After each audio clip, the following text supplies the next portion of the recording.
হুকুকাই কান্দিছে এজন শিক্ষকে। মুখ্যমন্ত্ৰী শিক্ষামন্ত্ৰীলৈ কাটৰ অনুৰোধ এজন শিক্ষকৰ। কি চলিছে ফুৰহানি আতি মুক্ত বিদ্যালয়ত? প্ৰাণৰ সংঘাত ভুগিছে নগাঁও জিলাৰ জুৰিয়া শিক্ষাখণ্ডৰ অধীনস্থ ফুৰহানি আতি মুক্ত বিদ্যালয়ৰ প্ৰধান শিক্ষক শহীদুল ইছলাম। ৩১ বছৰ শিক্ষকতা কৰা শিক্ষক শহীদুল ইছলামৰ জীৱনত নামি আহিছে শংকা। এইখন ফুৰহানি আতি মুক্ত বিদ্যালয়ৰ আলোকচিত্ৰ।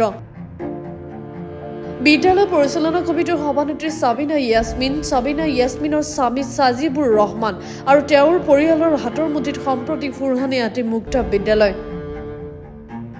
1951 চনত স্থাপিত ঐতিহ্যমণ্ডিত বিদ্যালয়খনৰ পৰিচালনা সমিতিৰ লগতে ৰান্ধনী আৰু অন্যান্য পদবীধাৰী সকলো আছে সাবিনা ইয়াসমিন আৰু সাজিবুৰ ৰহমানৰ পৰিয়ালৰ মাজত। সম্প্ৰতি মহাবিপদত পৰিছে উক্ত বিশ্ববিদ্যালয়ৰ প্ৰধান শিক্ষক শহীদুল ইছলাম। বিদ্যালয় পৰিচালনা সমিতিৰ সভানেত্ৰী আৰু তেওঁৰ স্বামীয়ে প্ৰতিটো চহীৰ বিনিময়ত প্ৰধান শিক্ষকৰ পৰা দাবী কৰি আহিছে 1000 পৰা 2000 টকা। দাবী কৰা মতে ধন আদায় নাপালে কোনো এটা কাৰ্য বিৱৰণী বহীত নকৰে চহী।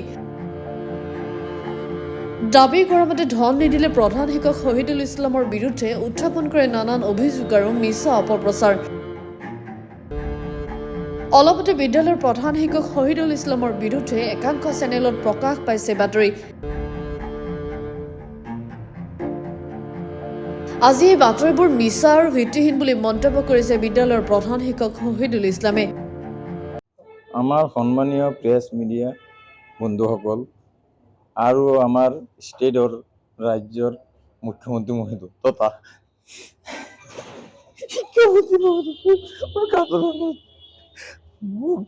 এইটো স্কুল আজিৰ পৰা 31 বছৰ ধৰি কাম কৰি আছো। আমাৰ 1025 নম্বৰ পুৰাণি আতি মুক্তাবাদ।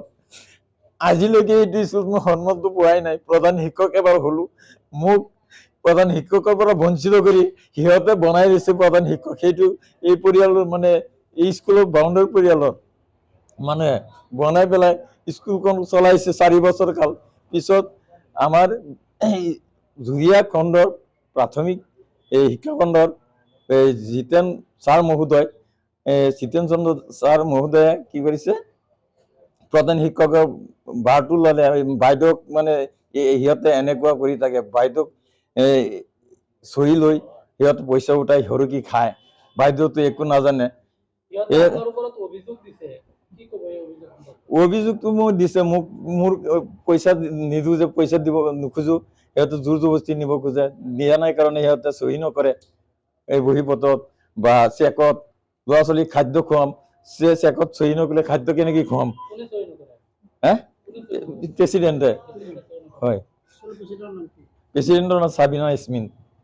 তাৰ জোৱাইকো কৈ দিয়ে চহী নকৰিবলৈ।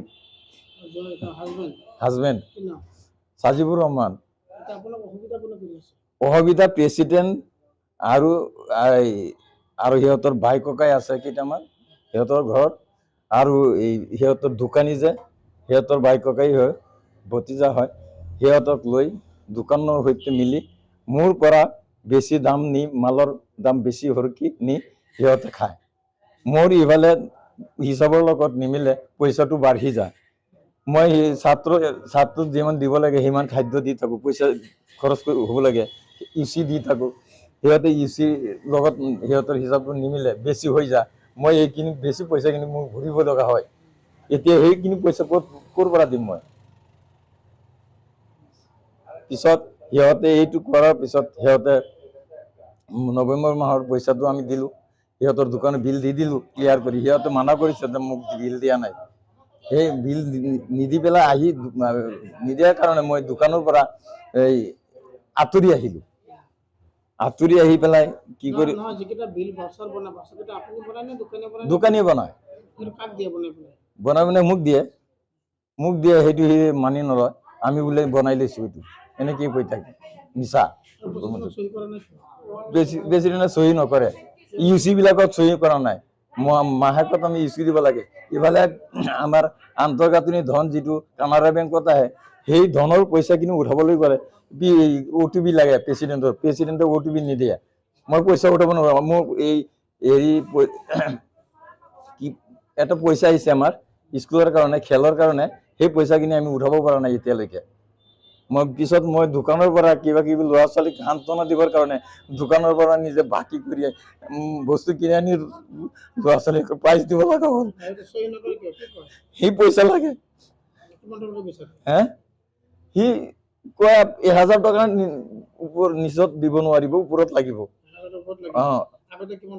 2000 টকা কৈ নিছে 15000 টকা নিলে 15000 টকা লৈ গ'ল সি এই প্ৰেচিডেণ্টে লাষ্টত এই দোকান মানে এৰি আহিছো কাৰণে মোক মানে মাৰিবৰ কাৰণে পেছ লৈ আহিছে স্কুলত মই স্কুলত কাম কৰি আছো এটেণ্ডেন্স লৈ আছো ল'ৰা ছোৱালীহঁতক মই এইবিলাক নাজানো কোন আহিছে নাহিছে ইয়াত আহি মিডিয়া লৈ এনেকুৱা মানে হুলস্থুল লগাইছে মই ল'ৰা ছোৱালীবিলাক বাহিৰত ওলাই আহিলে ইমান হাল্লা বুলি পঢ়াবই পৰা নাই মই এই প্ৰেচিডেণ্টে এই সিহঁতৰ দোকানী মিলি পেলাই এনেকুৱা কৰিছে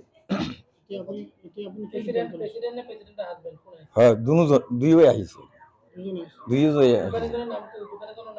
ৰাব্বানী হয় মই সিদ্ধান্ত এইটো লৈছো যে আপোনালোকে দয়া কৰি আপোনালোকে মোক সহায় কৰক আৰু নহ'লে উপায় নাই এইটো এনেকুৱা ডেঞ্জাৰাছ ঠাই ইহঁতে কাকো নামানে ইহঁতৰ এগেইনষ্টত কোনেও মাত মাতিব নোৱাৰে এনেকুৱা হৈছে আপোনালোকে গ'লে গম পাব তাত আপোনালোকৰ এই মানে জোৰকৈ নকয় কিন্তু তলে তলে কৈ থাকিব সিহঁতৰ পৰিয়ালটো এনেকুৱা ল'ৰাটোৱে এনে হেৰি গৈছে মানে হাক দি ক'ব নোৱাৰে 1035 নম্বৰ পুৰণি এটিমুক্তা মোহাম্মদ শহীদুল ইছলাম আমি জুৰিয়া ব্লকৰ আণ্ডাৰত নমস্কাৰ মই পুৰণিয়াটি মুক্তব স্কুল 1025 নং স্কুলৰ মেম্বাৰৰ হাজবেণ্ড মৰিয়ম বেগমৰ হাজবেণ্ড মই স্কুলত মানে মিটিং কৰা অৱস্থাত আপোনাৰ প্ৰধান শিক্ষকজনক সহজ সৰল মানে সুযোগ লৈ পেলাই প্ৰেচিডেণ্ট সাজিবুৰ ৰহমান আৰু আপোনাৰ এই সাবিনা বেগমে মানে 1000 কৰি টকা খোজে এটা চহী আমালোক মেম্বৰে সেইটো মানে মত দিয়া নাই তাৰপিছত মানে ছাৰক মানে এক্সট্ৰা কৰি 1000 টকা নিদিলে ছাৰক মানে বেয়া কথা কয় আৰু মানে বেলেগ এটেক কৰে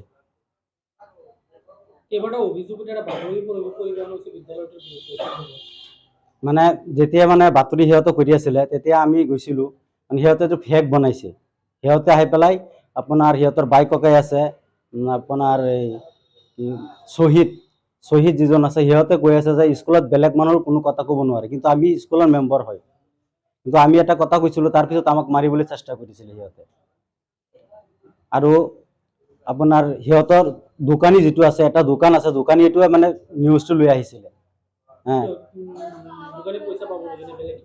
দোকানী মানে দোকানটো এৰাৰ পিছত দোকানী মানে দোকানৰ দাম বেছি ধৰে আমালোকে মেম্বৰে কৈছিলোঁ যে দোকানটো এৰি দিব লাগে ছাৰে কৈ পেলাই এৰি দিছিলে দোকানটো এৰি দিয়াৰ পিছত মানে সিহঁতে আপোনাৰ এই তাৰপিছত নিউজ লাভ লৈ আহি দোকানীটোৱে স্কুলত সোমাই গ'ল স্কুলৰ চলা অৱস্থাত সিহঁতে এটেক কৰি আছে আমি মানে গৈছিলোঁ স্কুলত এটা মিটিঙৰ মানে আপোনাৰ স্কুলৰ যে এই ইউনিফৰ্ম আহিছিলে ইউনিফৰ্মৰ মানে এটা মিটিং কৰিবলৈ তাত গৈ পেলাই সিহঁতে মানে হুলস্থুল কৰি পেলাই মিটিংটো হ'বলৈ নিদিলে আৰু আমাক মাৰিবলৈ চেষ্টা কৰিলে সিহঁতৰ বাই ককাই আৰু তাৰ এটা ককাই আছিলে সেইটো মানে কৈছিলে যে স্কুলত আমাৰ দাদাই মাতি দিছে আমাৰ কথা চলিব আৰু কাৰো কথা নচলে স্কুল ইচ্ছা কৰিলে এতিয়া হাতুৰি দি ভাঙি দিম কোনোবাই একো কৰিব নোৱাৰে আৰু